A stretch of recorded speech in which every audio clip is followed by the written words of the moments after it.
Oi, welcome back to the Crooked Caber. Something's out here coming.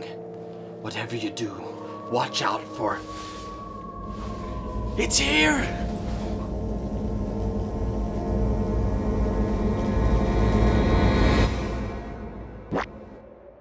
Today, I played That Which Gave Chase. When I looked at the images on Steam, it made me think of something that brings me great comfort.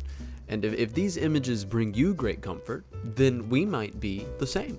It's super simple the whole way through. Very intriguing, I'll say, especially if you like the hard snow and murder deer.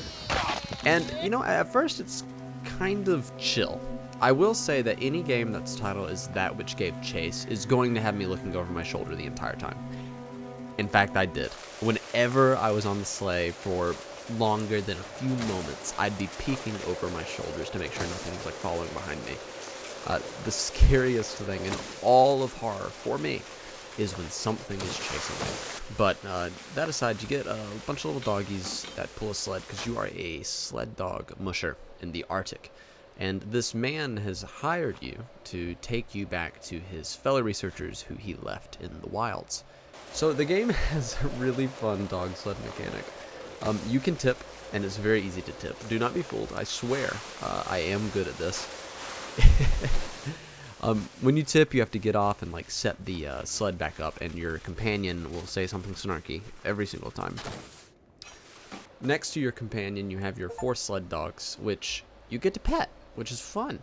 I named mine Bingo, Bango, Bongo, and Estonia. I ran out of words that rhymed. Scientist takes you by a bunch of these way markers that lead back to like various cabins in the Arctic. The first one you go to, it's abandoned. The researchers are not present, so he says let's go to the second one. They might be there. On the way to the second cabin, you get introduced with the gun. And I've already talked about how I feel about guns in horror games. Generally speaking, they make the game not scary anymore. But here it's different.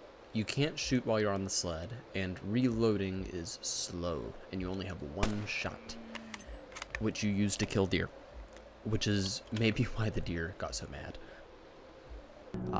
This is where you start hunting deer, but also where the deer start hunting you. These deer are freaky. Like blood-sucking deer. It's weird. I don't know if deer actually attack you.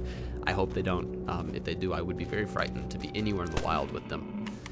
Shortly after this, though, you are wandering around in, like, fog, and you can't find your way out until you're supposed to follow the deer.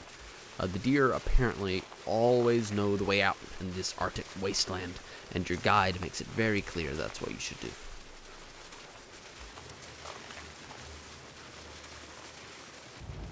So arguably, the biggest chase in the game is you just trying to get out of the way of a deer stampede. This was hard. They put like a bunch of triangles in my way on the floor, and I fell over many times to the point that the game gave me the option to skip. But I went back and made sure that I beat it because I wanted the achievement. So after surviving the stampede, you make it to the second cabin, and you get to go inside this one. When you peek around, there's a bunch of really bizarre notes on the floor. And at this point in the story, you've had a few weird moments with this guy. It's almost like he's trying to indoctrinate you while you're, like, riding the sled. And it sounds like he found you at a local village, and he's trying to get you to live this life. I will say, the game is a bit confusing at times. I may or may not had to play it again to figure out what exactly was going on. This is where I think horror games tend to do too much to tell too little. But let's finish it first. This guy takes you to the mountains, the edge of them. And after not being able to find the other researchers, he's insisting they're probably at the research site. I haven't mentioned it too much thus far, but there are a few moments where you find these weird mushrooms. And after looking at enough of these notes, you kind of figure out that there's a botanist that has found something new and bizarre, like a psychedelic. That being the botanist on this research team that you have yet to find.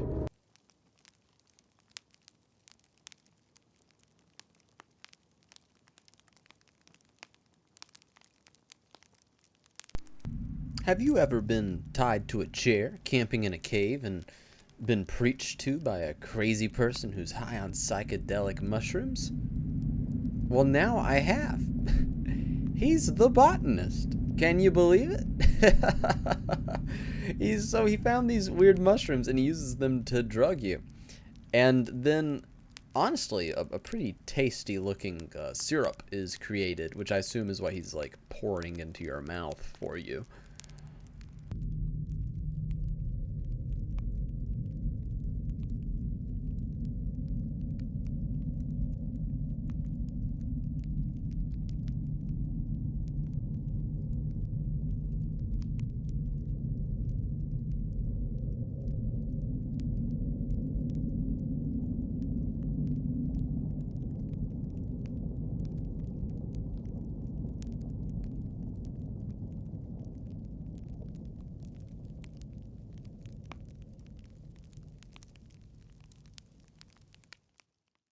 This moment, 10 out of 10. My mouth was shut and I was paying attention, reading everything he had to say, even though it made very little sense. So I have to confess, I'm the type of gamer who, if you put me on a dog sled in the snow, I'm gonna suddenly no longer be present in my mind. So when I figured out that this guy is probably the bad guy, which I didn't even until after he finished talking to me, I was a little blown away. So you wake up in the cave and you discover there's a bunch of mushrooms growing on you because yes, I did drink the juice. You can't move though, you're standing perfectly still. I'm still waiting for a monster to show up. And after a hot second of waiting, I decide to finally eat the mushrooms that have been in my inventory this entire time. I have like 4 of them, and the game makes you eat all of them before you can move.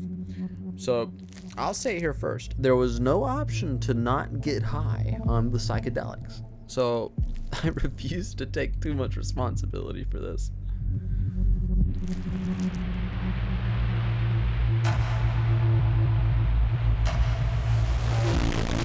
You have a sudden flash of the outside, the snowy waste, a cabin, and then you're back in the cave, where you can look around at this campfire and little camp that's set around it. You find a bunch of flavor text around the campfire that gives more insight into the guide that you've had with you this entire time, and this mushroom that he's found. Still not quite sure exactly what it does. The game doesn't do too much to explain it. All I can say is it makes you crazy, and it sounds like he was trying to replace himself with you. The only way that he is able to leave the waste is if he has someone to take his place. On the way out, you grab your light, and then you're off to your dog sled. However, you still don't know where he's gone, so it put me a little on edge, wondering where he might be. I didn't know if he was in the cave, or if he was outside, or if he had stolen my dogs. He stole my dogs. You find the tracks with your dogs running off, and the first thing I thought is, why did they take them? Did I not train my dogs to not run off with a stranger without me? But I mean, what do I know about mush dogs? So I'll Google that later. I followed the tracks into the waste, and you're met with dead deer and mushrooms growing every now and then. You follow like a small little trail of mushrooms until you have a handful, and then you start eating them. And each time you eat one, it shows you a different vision of the man riding with your dogs on your sled. Sometimes it shows some deer, but most of the time it's just him. You continue to follow the tracks until you see a forest, and you find your sled tipped over. This is when you start searching frantically for your dogs, like I did. They start howling, so it's not too hard to find them, but it is spooky.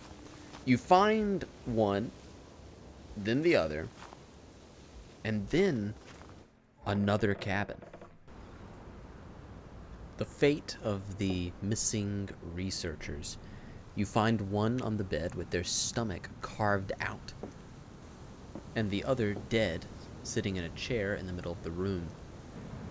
When you look around, you can see that there are empty bowls and spoons where the botanist had prepared a drink for them also.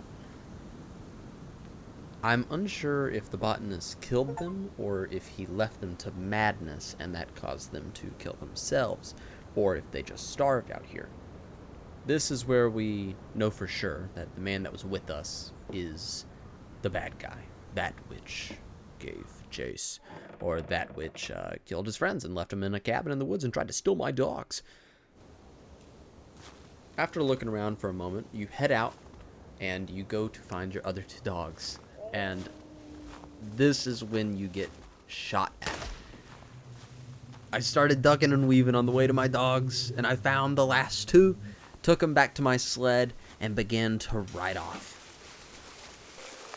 Now that we're away from the gunmen, we're safe, and we find that there's some deer in the distance that will guide us out, and we learned that earlier in the game. So I kept an eye out for them, and as soon as I saw where they were telling me to go, I followed. But he already knew this, and he was waiting, and he shoots me off the sled. This fight was kind of tense, just a bit.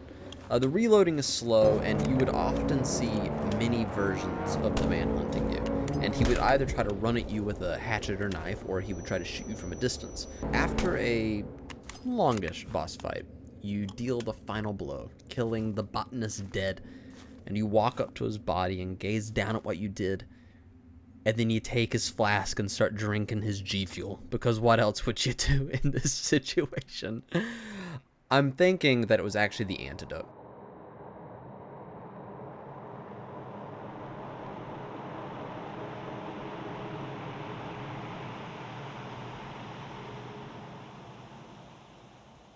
You put his dead body up onto your sled, and this time, for real, you ride off. And I ask myself the most important question of the night. What was chasing me? And why is the title that scary and then nothing chases me? Except for deer. Besides the title being a little misleading, I really enjoyed it. I like any sort of claustrophobic, snowy place, and I love the cold. So if you give me a fun sleigh dog mechanic, which it was, that was the best part of the game by a mile, was just riding the dogs and trying not to tip over. I'm amazed there's not a racing game about it, because there should be. It would do well. I would buy it. That'd be for sure. The murder mystery sort of thing threw me for a loop. I didn't really know what was going on to the very end. I said I'd mention it again at the end once we finished the game. Do horror games try to be more than they are with crazy people? I don't think this one did, because the only exposition you get are the ramblings of a crazy man who wants to kill you. You don't get any other exposition other than notes and stuff. So, this game, chill. 7 out of 10. Would play again. Very fun. And definitely worth the price point. Well, my friends, thanks for joining me on another, commentary / review of a indie PS1-like horror game. Until next time, ciao.